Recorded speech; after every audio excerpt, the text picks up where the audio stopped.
Seja muito bem-vindo ao canal Amantes da Literatura, o espaço onde os grandes clássicos da literatura brasileira ganham voz, emoção e profundidade.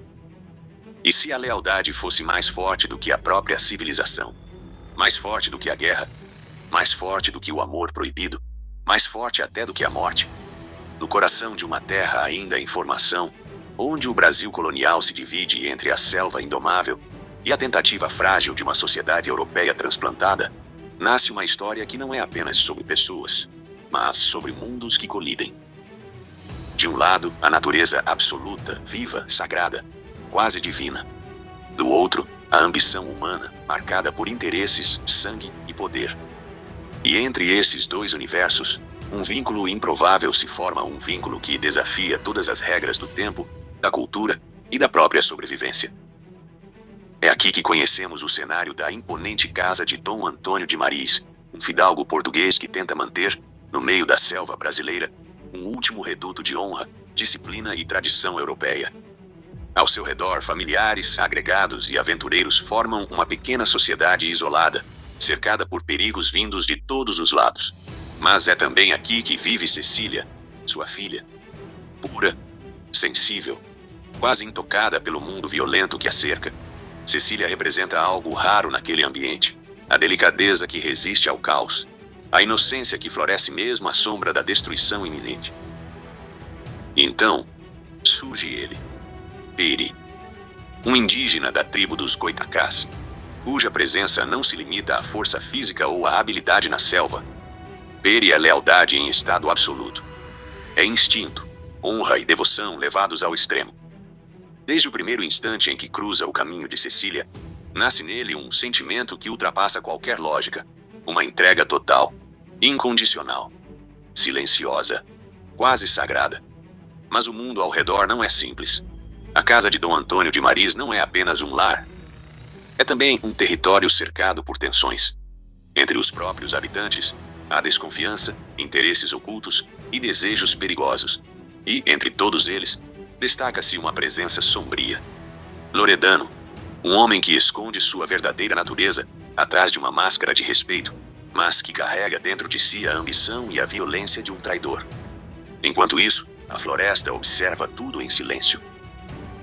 Peri, movido por uma fidelidade que não pede nada em troca, passa a proteger Cecília não apenas dos perigos externos, mas também daqueles que se escondem dentro da própria casa. Sua presença constante se torna uma espécie de sombra protetora discreta, mas inevitável. E é nesse contraste que a narrativa começa a ganhar força. De um lado, a fragilidade de uma vida civilizada, cercada por ameaças invisíveis. Do outro, a força primitiva da natureza personificada em um único homem, que parece compreender a selva como extensão do próprio espírito. O tempo, porém, não é misericordioso. As tensões aumentam. A instabilidade dentro da casa cresce como uma rachadura silenciosa. E Loredano, movido pela ganância, começa a arquitetar um plano que transformará aquele refúgio isolado em um palco de destruição. O ataque se aproxima. E quando ele finalmente acontece, não há espaço para ilusões. A casa de Dom Antônio de Maris, símbolo de resistência e ordem, se vê cercada por inimigos por todos os lados. A violência irrompe como uma tempestade inevitável, quebrando qualquer tentativa de controle. O que antes era segurança agora se transforma em caos. No meio dessa destruição, Peri se torna mais do que um protetor. Ele se torna uma força da própria sobrevivência. Sua lealdade a Cecília ultrapassa qualquer limite humano. Ele não apenas luta por ela, ele existe por ela. Enquanto o mundo desmorona, ele toma uma decisão que define todo o sentido de sua existência: salvá-la a qualquer custo. E aqui a narrativa atinge seu ponto mais intenso. Peri atravessa o caos, enfrenta a violência, desafia a morte repetidas vezes, não por glória, não por vingança, mas por algo muito mais puro e absoluto: a necessidade de manter Cecília viva, mesmo que isso signifique perder tudo o mais. A casa finalmente sucumbe. Em meio ao fogo, à explosão e ao colapso total daquele mundo artificial construído no meio da selva, resta apenas o essencial: a ligação entre dois seres que pertencem a universos completamente diferentes, mas que agora compartilham o mesmo destino. Peri consegue resgatar Cecília. E então, inicia-se uma fuga que não é apenas física, mas simbólica. Eles deixam para trás não apenas ruínas de uma construção, mas também a ilusão de uma civilização incapaz de se sustentar diante da força da natureza e de seus próprios conflitos internos. Sozinhos na imensidão da floresta, algo novo começa a se formar. Não é apenas sobrevivência, é renascimento. Peri, agora completamente entregue ao seu papel de guardião, conduz Cecília pela mata como se ela fosse parte de algo sagrado. E Cecília, fragilizada, mas viva, passa a depender totalmente dessa força que antes lhe parecia distante, quase incompreensível.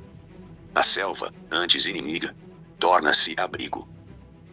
O mundo humano, antes estruturado, torna-se lembrança distante de destruição. E entre os dois, forma-se um elo que não precisa de palavras, nem de explicações. Um elo que vive no silêncio, na proteção, na entrega absoluta.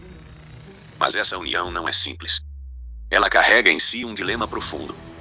Pode existir harmonia entre dois mundos que nasceram para ser opostos? Pode o amor ou algo ainda mais essencial do que o amor sobreviver quando não há mais sociedade, regras ou futuro definido? O desfecho da história não responde com facilidade. O que se vê é uma transformação simbólica. Peri deixa de ser apenas o homem da selva e passa a incorporar, de certa forma, elementos da civilização que protegeu. Cecília, por sua vez, deixa de ser apenas a jovem protegida e passa a existir em um estado de vulnerabilidade absoluta, onde a sobrevivência depende não de estruturas sociais, mas de confiança e entrega. No fim, o que resta não é a vitória de um lado sobre o outro, mas a fusão de dois mundos em um espaço onde apenas o essencial sobrevive: a vida, a lealdade e o instinto de preservação. O Guarani não é apenas uma história de aventura ou de amor idealizado. É uma reflexão profunda sobre identidade, pertencimento e a tentativa humana de construir ordem em meio ao caos inevitável da natureza e da própria condição humana. Peri e Cecília não representam apenas dois personagens. Eles representam dois mundos tentando coexistir, e o preço dessa coexistência é a transformação de ambos. E talvez seja exatamente isso que torna essa obra tão atual. Em um mundo cada vez mais marcado por conflitos culturais, sociais e existenciais, a pergunta permanece viva: até que ponto conseguimos preservar nossa essência sem nos perdermos no outro? Ao final, o que fica não é apenas a imagem de uma fuga ou de uma destruição, mas a sensação de que algo maior foi revelado.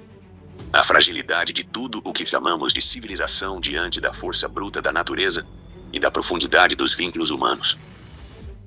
Agora eu te pergunto: até que ponto a lealdade pode ir antes de se tornar algo maior do que a própria vida? Se essa história te tocou de alguma forma, deixe seu like, se inscreva no canal e compartilhe nos comentários o que mais te chamou a atenção nessa narrativa. Sua interpretação também faz parte dessa obra viva que atravessa o tempo. Muito obrigado pela sua companhia. E lembre-se, os grandes clássicos nunca falam apenas do passado. Eles continuam revelando quem somos. Até o próximo vídeo.